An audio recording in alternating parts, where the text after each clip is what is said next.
अस्सलाम वालेकुम, मेरा नाम नैयर अली है और मैं सेक्रेटरी हूँ नेशनल प्रेस क्लब की और इसके साथ साथ मैं समा टीवी के साथ स्पेशल करेस्पॉन्डेंट हूँ। सिंध विज़िट के दौरान गुम्बट पहुँचे हैं हम और इस वक्त गुम्बट हॉस्पिटल के अंदर मैं मौजूद हूँ। और इस हॉस्पिटल की ख़ास बात यह है कि अभी जब हम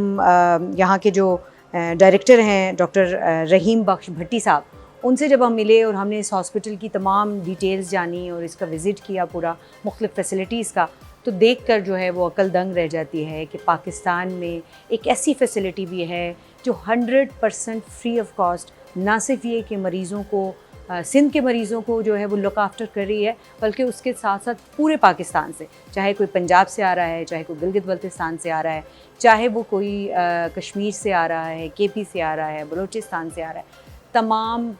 जो मुल्क है वहाँ से आने वाले पेशेंट्स को ना सिर्फ ये कि यहाँ पर ट्रीट किया जाता है बल्कि इक्वल बेसिस पे ट्रीट किया जाता है। तो वो लोग जो इंडिया, अफ़गानिस्तान, इंडोनेशिया, बांग्लादेश जो है वो जाया करते थे, या फिर इंडिया और ख़ास तौर पे जो है वो यूरोपियन कंट्रीज़ का रुख करते थे अपनी ट्रांसप्लांट्स के लिए, वो अब जो है यहाँ पर आने लगे हैं क्योंकि उन्हें वहाँ जाने की ज़रूरत नहीं है। गुम्बट में तमाम तरह का ट्रांसप्लांट जो है वो अवेलेबल होता है।